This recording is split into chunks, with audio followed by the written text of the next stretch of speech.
السنة مثل سفينة نوح، من ركبها نجا ومن تركها غرق. السلام عليكم ورحمة الله وبركاته. الحمد لله الذي أرسل رسوله بالهدى ودين الحق ليظهره على الدين كله وكفى بالله شهيدا، وأشهد أن لا إله إلا الله وحده لا شريك له، وأشهد أن محمدا عبده ورسوله صلى الله عليه وعلى آله وأصحابه أجمعين. أما بعد.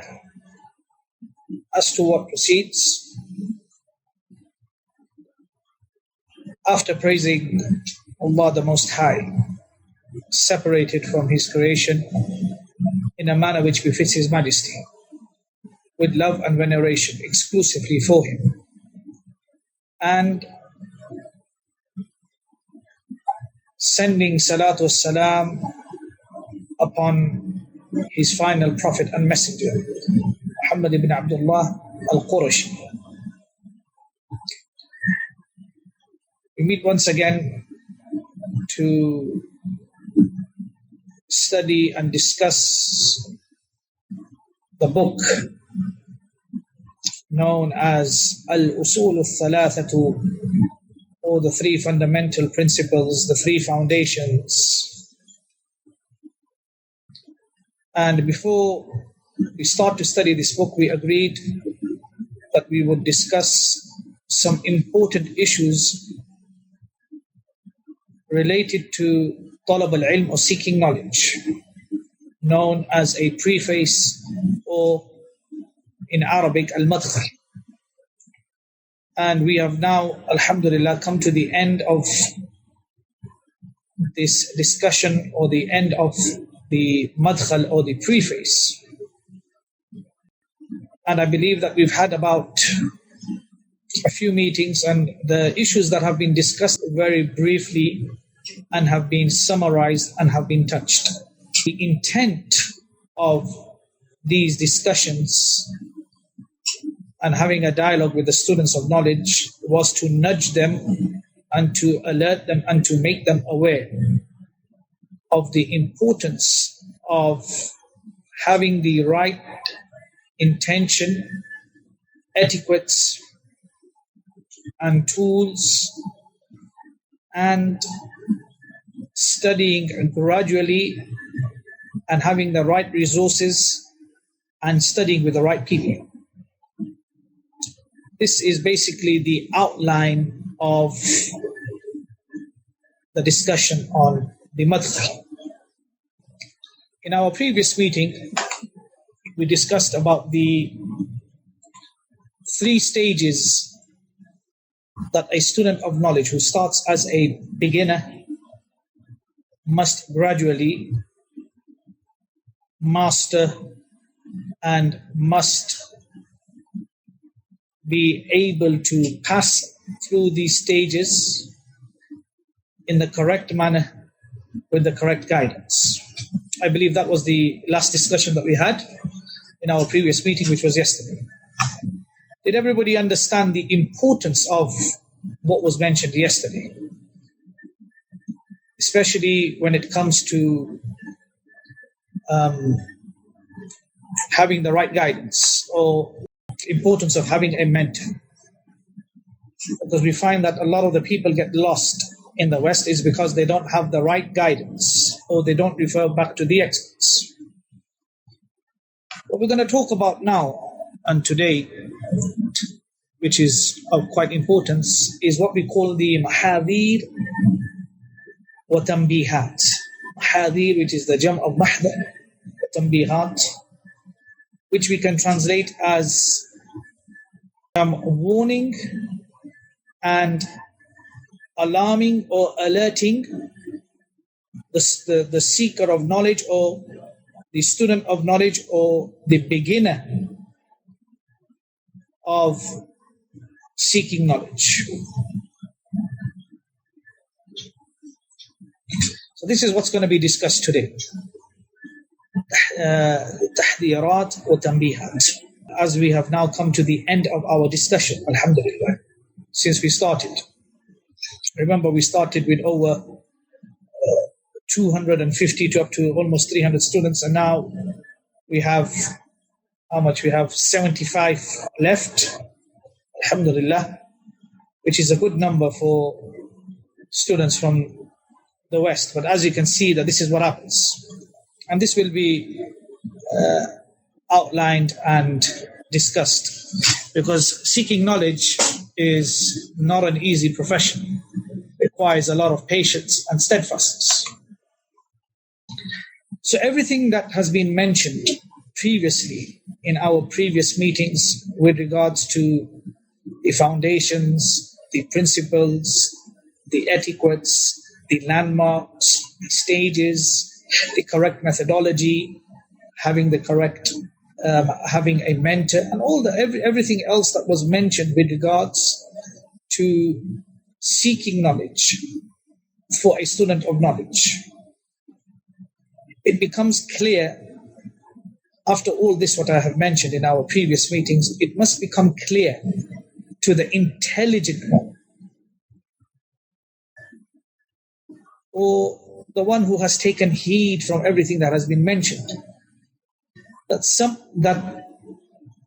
some of the catastrophes and calamities that many of the people or seekers of knowledge confront become the cause of that particular person or that seeker of knowledge to be deprived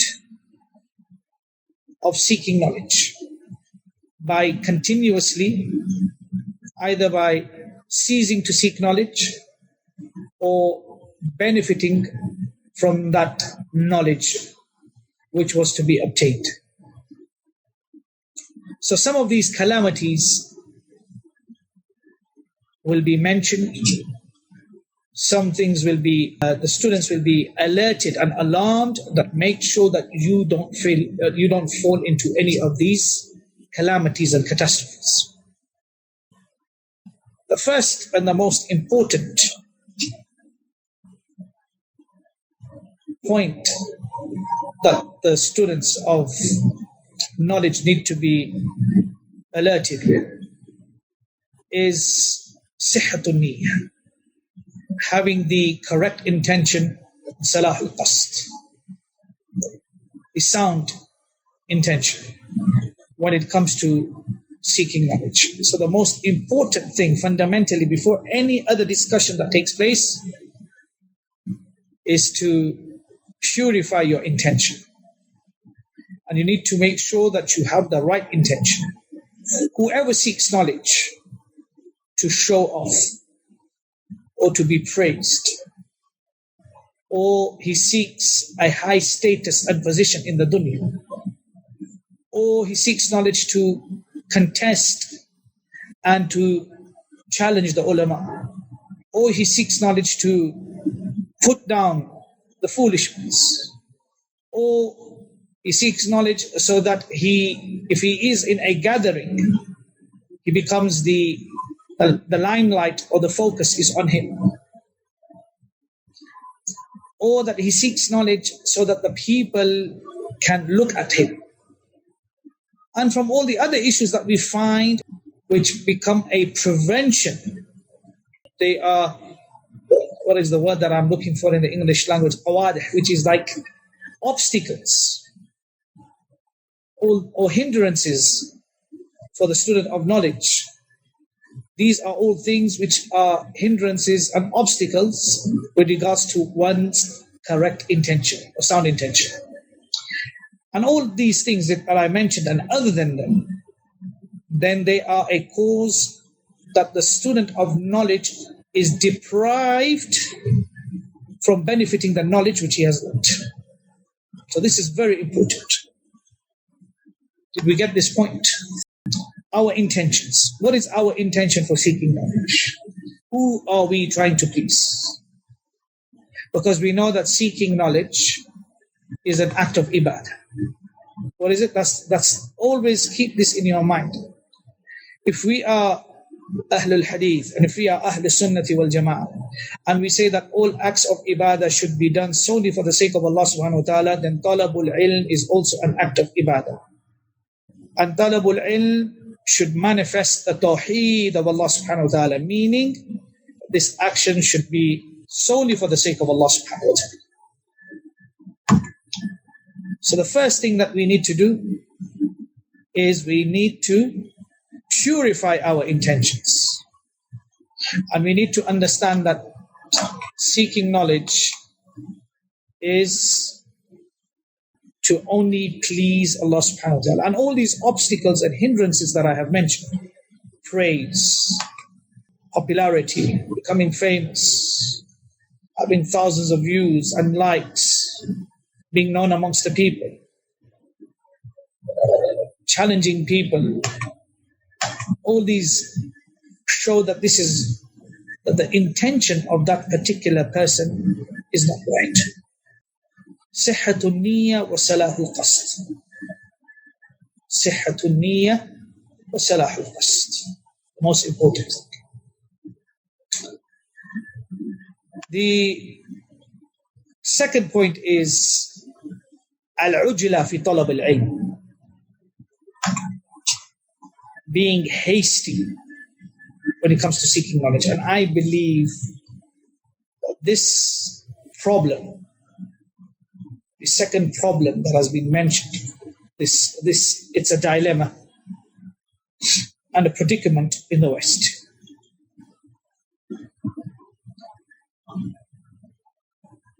A lot of the seekers of knowledge, they want to be hasty, and they hasten themselves when it comes to seeking knowledge, meaning that they try to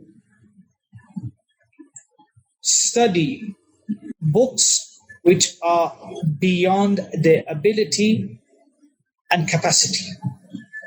But they want to do that. So for example, let me give you a great example in the West. Al-Jarh wa Ta'deel. Yes? Does everybody know Al-Jarh wa Ta'deel? Al-Jarh wa Ta'deel is the science of disparagement and commendation. This science is a science from amongst the ulum al-hadith. Those of you who have studied or who are studying al-Bayquniyya with me, we went through the different categories of al-Jarh wa Ta'deel. So this particular seeker of knowledge, who is a beginner, who's never studied a day with the scholars, or who is probably studying Medina Book 1 and Medina Book 2, wants to discuss the principles of al-Jarh wa Ta'deel, or have discussions with them and write about them and circulate them, discussions which are only for the people of knowledge and the strong students of knowledge, or those students who specialize in that particular area. But he wants to become the champion of this science overnight. In order to do that, he needs to study other books before he can actually even look into that subject, like simple books of Mustalah al-Hadith. We find this discipline is very appealing for the people of the West, and for many reasons, and I've contemplated over this over the years. Why is this so appealing to the people of the West, whereas it's one of the most difficult disciplines or subjects to learn amongst all the different subjects? Because no ummah has been blessed with this subject before us like the ummah of Muhammad Rasulullah sallallahu alaihi wasallam has been blessed with. So al-ujla fi talab al-ilm. He doesn't want to study al-Usul ath-Thalathah, but he wants to study the books of the Salaf. So he starts to study al-Barbahari before he studies al-Usul ath-Thalathah or Thalathat al-Usul. He wants to study al-Itqan, for example, in Usul al-Tafsir before he studied a simple book of Usul al-Tafsir. So this hastiness on wanting to fast track when it comes to seeking knowledge, this is a calamity and a catastrophe in the West. Everything has its time and its place. So Al-Usul ath-Thalathah, or somebody is asking, is one of the first books that a student of knowledge should study when it comes to Tawheed al-Ibadah or Tawheed al-Uluhiyyah, as the people of knowledge have said.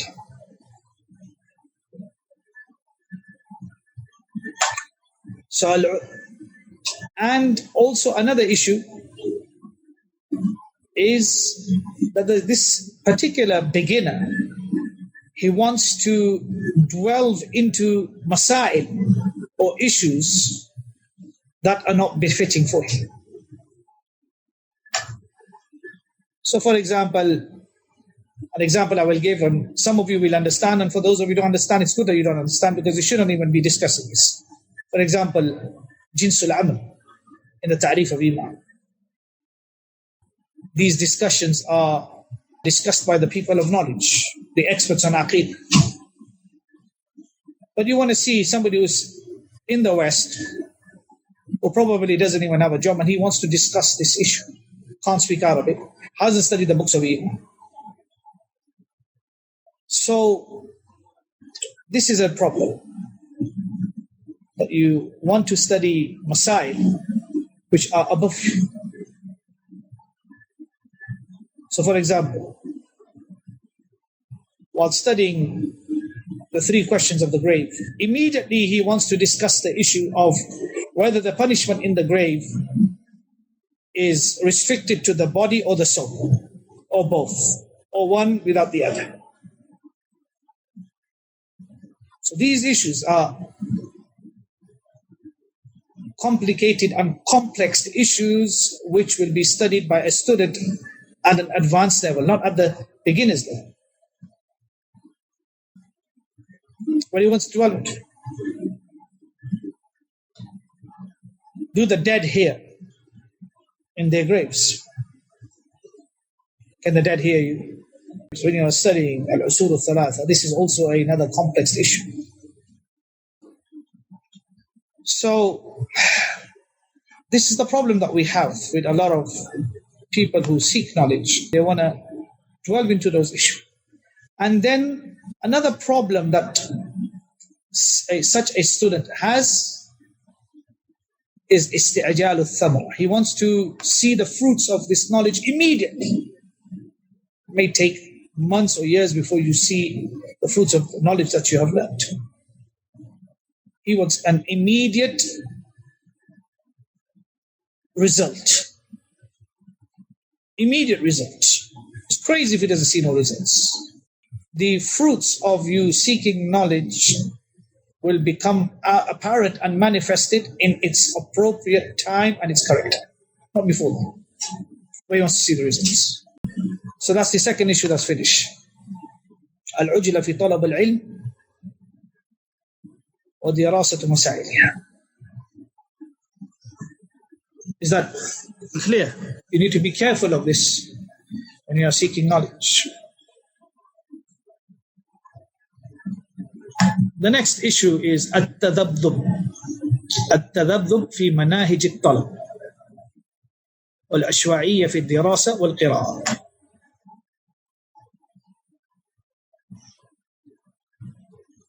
At-tadabdub, like I mentioned yesterday, that this particular seeker of knowledge does not stick to one particular methodology when it comes to seeking knowledge. So sometimes you see him, it's al-Arabiyyatu bayna yadayk, then after a few months it's Medina book 1, and then after a few months it's Ajurumiyya, and then we're back to Medina book 1, and then we're back to al-Arabiyyatu bayna yadayk, and then we're back to al-Ajurumiyya. From here to here. Neither is he here or neither is he there. This is at-tadabbur. Because he doesn't have a clear vision of the methodology that he has taken to seek knowledge. And this is a problem.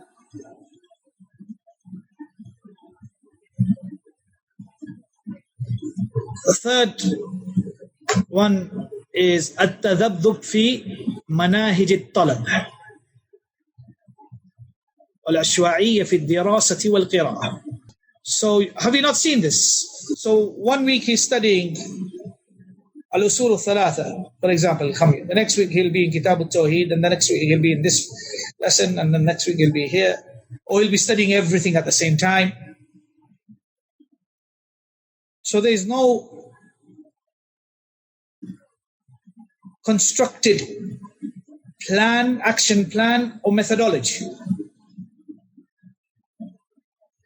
Nothing is structured. So this is a problem. When you have tadhabdhub fi manahij al-talab. Like I said to you, 1 week it's Medina book 1. Then after 2 months it's al-Arabiyyatu bayna yadayk. Then somebody else recommends, oh, that's a great book and everybody's learned Arabic through that book. Then that's completely washed out, and then that's tried. It's just test and trial. Moving from one book to another, from one teacher to another. From one manhaj to another. Is this not present in the UK?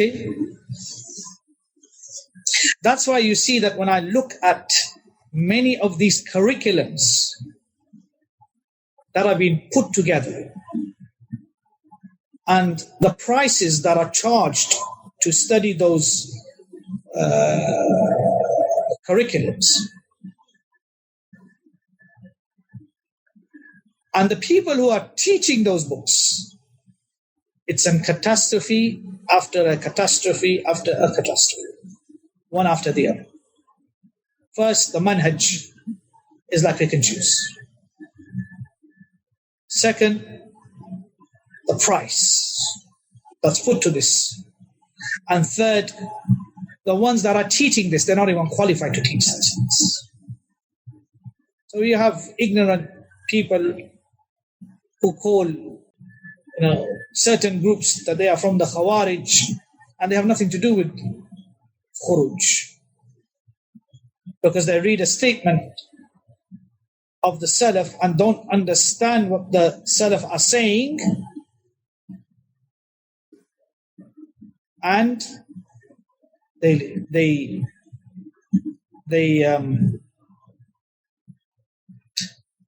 make this blunder. Now, you may leave. Am I wrong in saying that?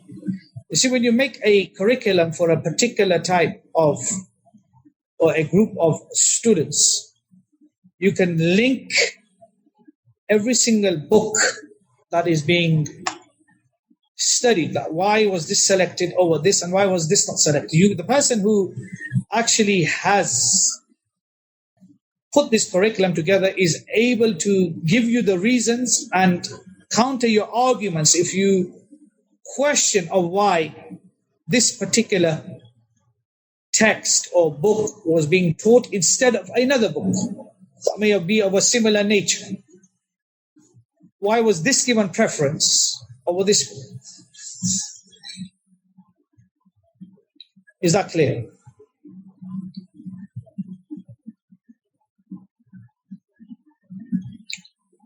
The next point is التوصيات الخاطئة من الطلاب المبتدئين.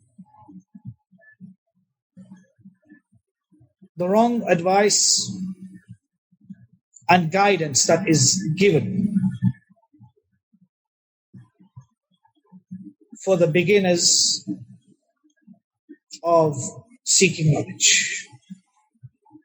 So when you go to a lawyer and you're asking him about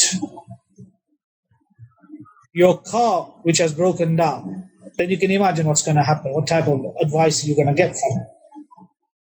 You're asking a lawyer about your car where you need to go to a mechanic. Or you go to a baker and you say to him, I've got a really bad headache. What shall I do? Can you prescribe me something? What's going to happen? At-tawsiyatul khatim.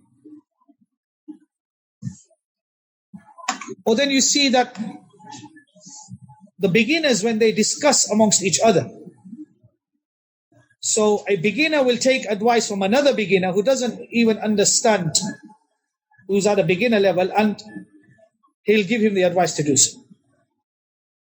That's another catastrophe, when you take advice from your friends who are on the same level as you, but their circumstances might be different from your circumstances.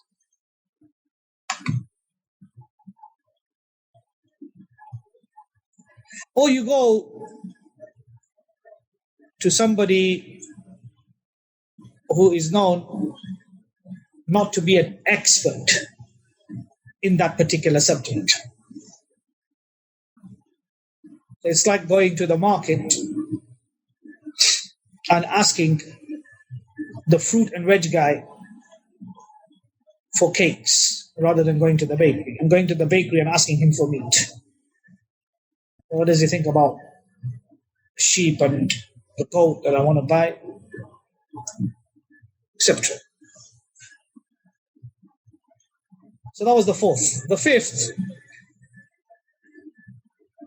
is al-istijabatu lil-qawati wal-shawaghil min talab al-ilm.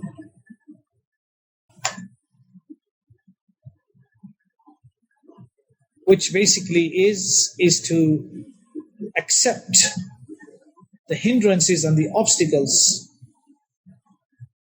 and the preoccupying yourself when it comes to seeking knowledge. For the qawati, the obstacles and the hindrances, you give an ear to it and you let that overtake you and overcome you. And your busyness stops you from seeking knowledge. And this is something which is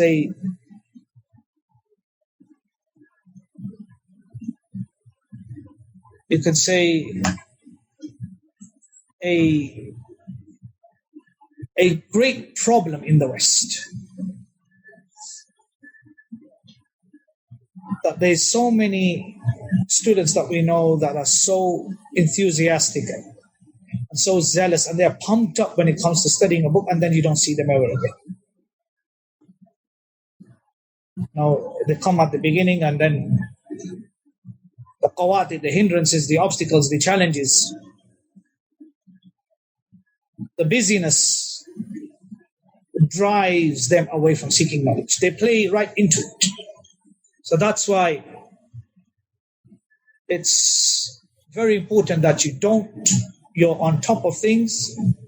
Time, busyness, family problems, family issues, all these, nobody from amongst us is free from any of these things.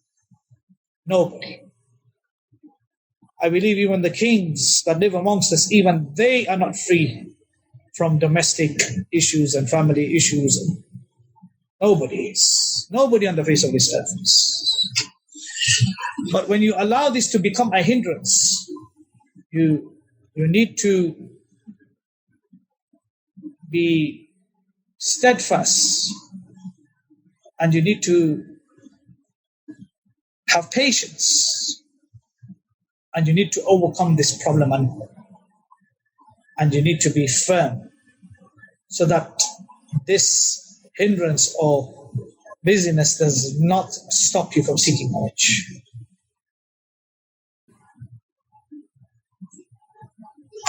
So this is something which is present, yes? Am I right or wrong in saying that a lot of people have this problem? Business, jobs, family issues, family problems, all of this. But believe me, there are people out there who fight these challenges and continue seeking knowledge. Remember what I mentioned yesterday with regards to the hadith of the Prophet ﷺ, Sahih hadith, those actions which are done constantly and frequently and regularly are the most beloved to Allah subhanahu wa ta'ala. So somebody who wants to study so much ends up leaving studies totally is better than somebody who studied a little bit but he continued studying. Yes or no? Logical. So the next point is the sixth point, which is التصدر قبل التأهل. التصدر قبل التأهل, which is basically putting yourself forward before you are worthy or qualified of putting yourself forward. So you got some people who've been to some Umrah trips, or may have had a few sittings,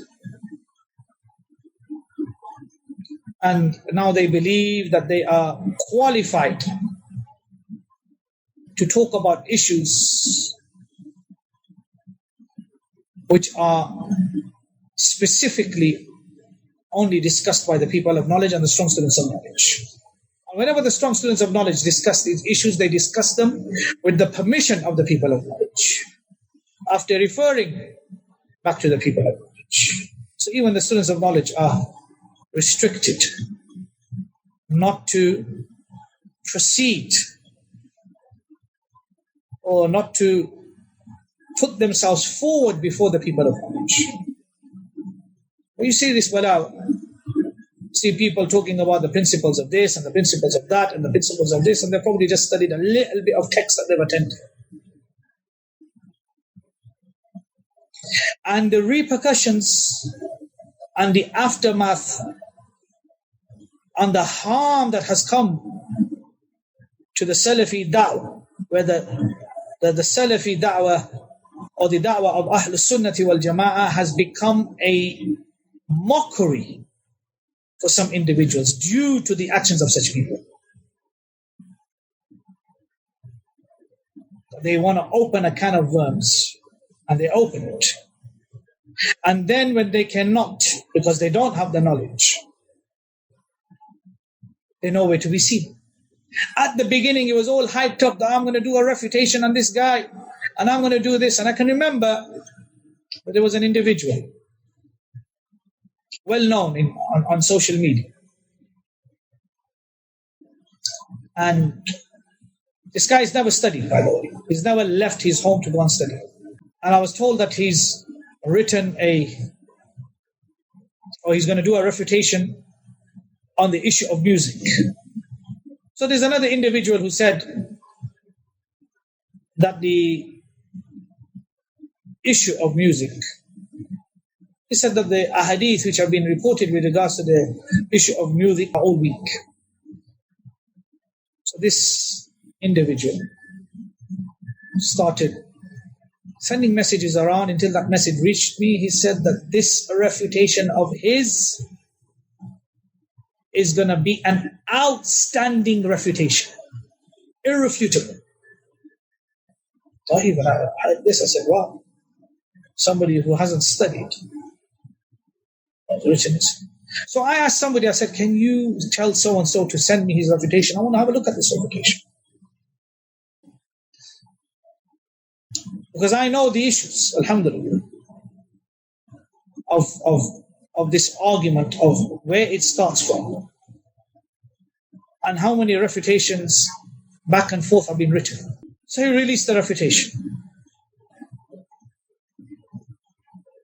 Salafi response. Remember this. Salafi response. Put himself as the ambassador. At-tasaddur qabla at-ta'ahul. This is what we're talking about. What did that individual, when he looked at this, Naam, tafaddal. When he looked at this refutation, he started laughing and making a mockery out of it. So this individual goes, this diseased individual, he picked up Nail al-Awtar or al-Shawkani, and he said, Salafis, the Imam of the Salafis, al-Shawkani, he says it's weak, it's weak, it's weak, it's weak, it's weak. This hadith you say Shawkani says, this hadith you say Shawkani says. this individual who put himself without consulting the people of knowledge, referring back to the people of knowledge,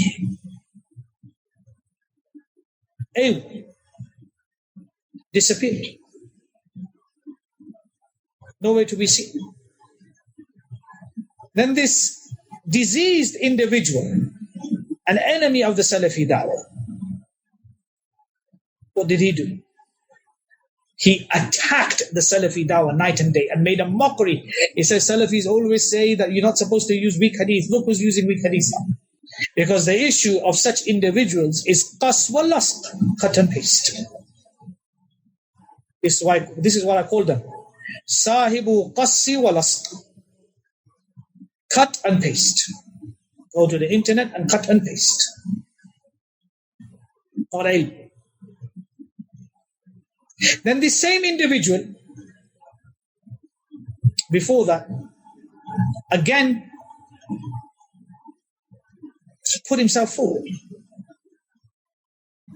And this time he started to talk about the Deobandis. So he started to talk about the Deobandis, and it was all cut and paste and presented. And he thought himself that he's some great ambassador. So the lecture, he done this lecture related to some issues of black magic, etc. And then the Deobandis responded. They said to him, knowing, they knew his level. They said, if you can give us one reference that you quoted in that lecture from its original source, if you can find us the original source, we will accept defeat. Again, this individual ran away. A was nowhere to be seen. And again, a mockery of al-Sunnah wal Jama'ah was done again. And there are so many examples. I don't just thought of this. When I inquired about this issue, this Deobandi fiasco between him, because he did not represent us, he represented himself. Nobody appointed him to represent us. So through some connections and that, it was asked to him that why don't you respond back to the Deobandis? And you see this trait within these people who have at-tasaddur qabla at-ta'ahud. Why don't you fadl for the one who wants to leave? So why don't you respond back to these individuals? Oh, we don't have the time. It's a waste of time. There's no point in this. Who told you to open the can of worms in the first place? Why did you open these can of worms? Who told you to speak about the Deobandis? Was it appropriate? Are you qualified to speak about such people?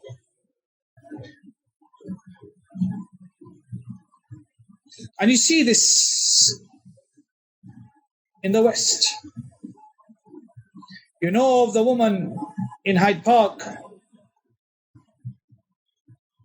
when it comes to Inna Allah wa malaikatahu yusalluna ala nabi,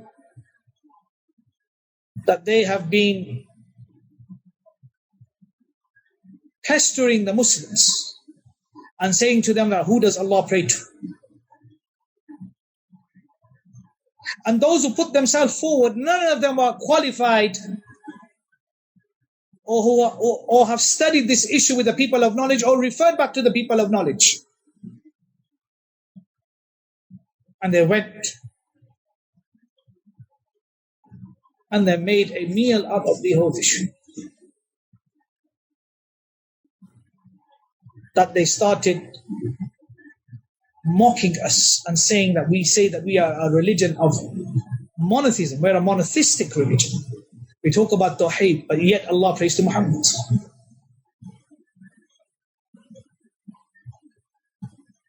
At-tasaddur qabla at-ta'ahud.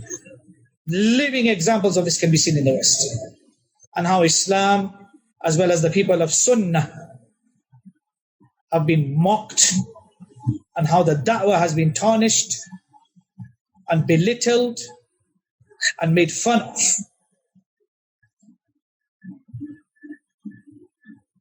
And this is the point when it comes to this, when a person starts to seek knowledge.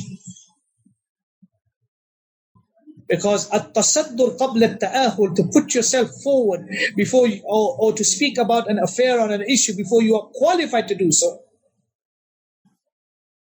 What does that do? فَإِنَّهُ يَفْضِي بِصَاحِبِهِ إِلَى التَّعَالُمِ. What is? So we have ta'allum. Yes, does everybody know ta'allum? Ta'allum is to seek and learn. And we have at-ta'alum with an alif. So we have muta'allim is the one who seeks knowledge. And we have muta'alim. What is a muta'alim? Muta'alim is somebody who pretends to have knowledge. Conceited type of a person. Big-mouthed, pretender.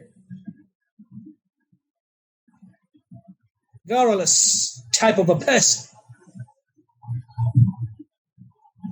So when you put yourself forward before you are qualified to do so, then instead of ta'allum, this becomes ta'alum. And instead of a muta'allim, you become a muta'alim.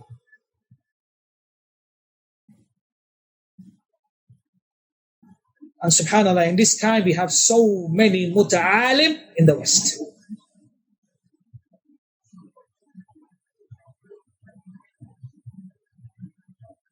You understand the difference between a muta'allim and a muta'alim? It's very important. The difference between ta'allum and ta'alum. Pray to Allah that Allah protects us from being muta'alim and that we become muta'allim. And this is what happens. And then these type of things, muta'alim. Muta'alim is the one who kids the people and pretends to the people that he's somebody who has knowledge. There are all these people who teach subjects and talk about issues that are not befitting for them and are not qualified to do so. They're all muta'alimin. All of them are from muta'alimin. In the muta'alimin.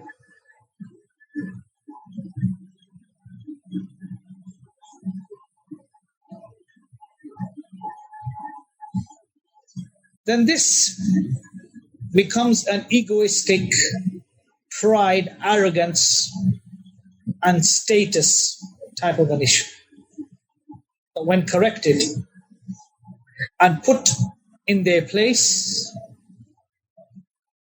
they unleash themselves and say that that those who speak about them to advise them, they say that these people are making fitna.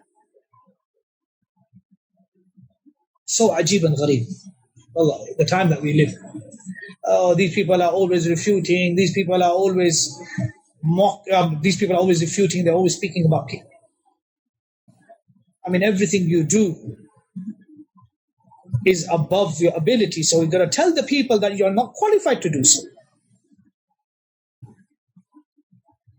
But then they act as though that they are innocent and we are the criminals. When we go back to the people of knowledge and ask them, they said these people should not be doing this. This is the problem.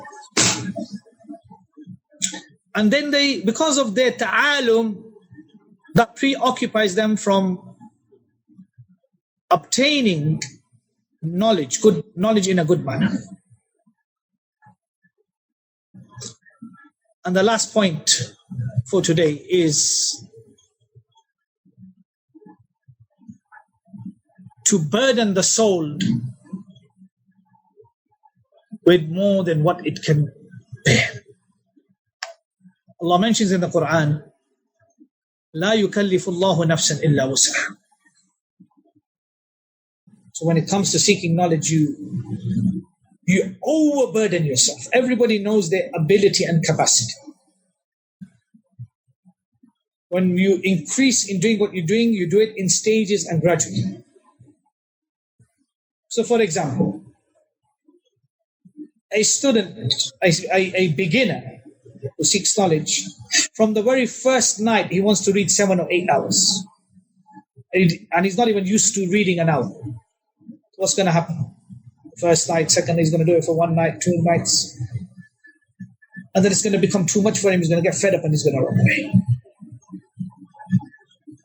Rather, if he started to seek knowledge, now he's going to be burned out, he's going to burn out.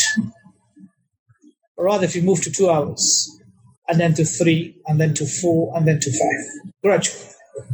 So that is to burden yourself with more than what you can do. So somebody wants to study so much, wants to.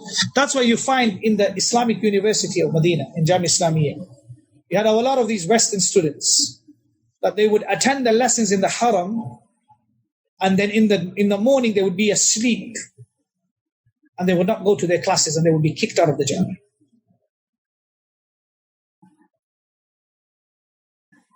So they would miss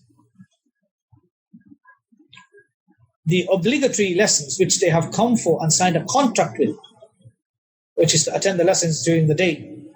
They would be sleeping during the day because they would be busy, as they claim to be seeking knowledge at night. Rather, that which was befitting for them was that they should attend all their classes at the university and then attend a few additional classes in the Haram. Now,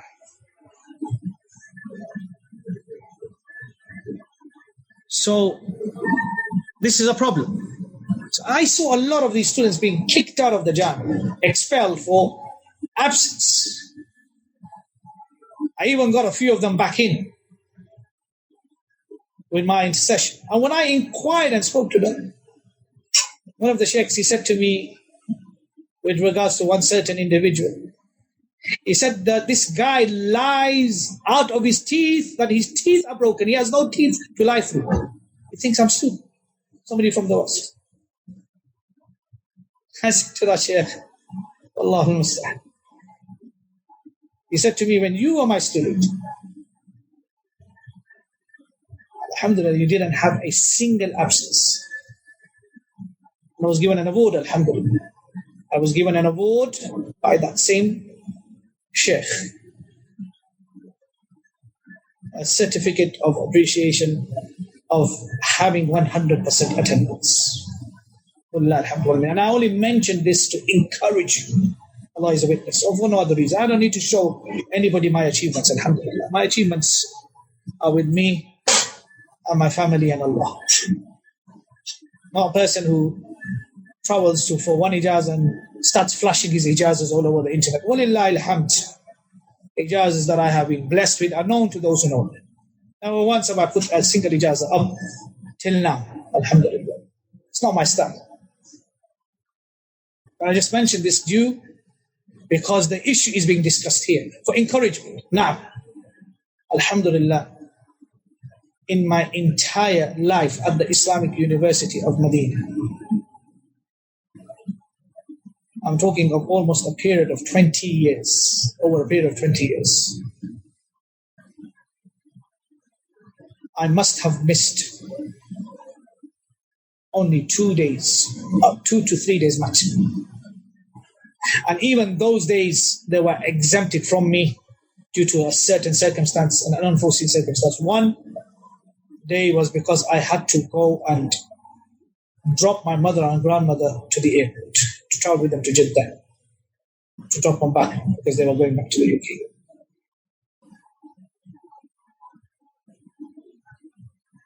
In my entire career at the Islamic University of Medina. Because when I came to Medina, one of the sheikhs, when I sat with him, he said to me, but don't be like the other Western students who gallivanting around and try to attend the durus of the haram and you don't focus on your studies. Have a balance between your lessons in the jamia and your lessons in the haram. Don't overburden yourself where you will be mudabdhir. Neither will you benefit here, neither will you benefit there. Be balanced. Benefit should be there and there. This is obligatory. This is recommended. Now, you may be excused. So,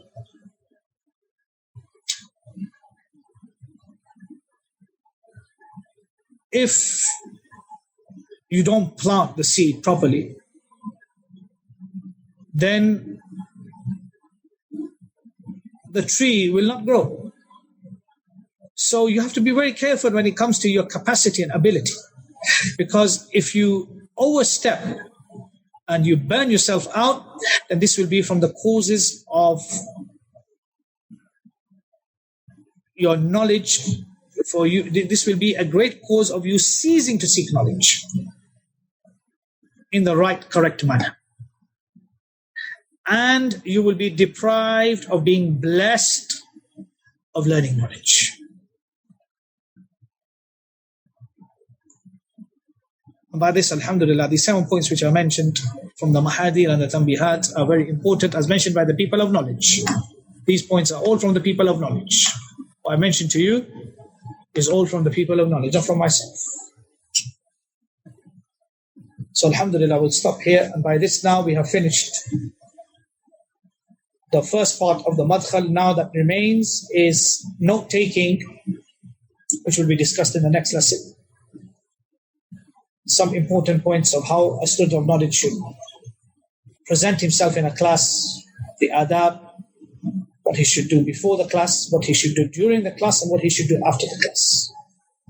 And how to take notes, how to organize your notes, how to summarize your notes, how to derive benefits,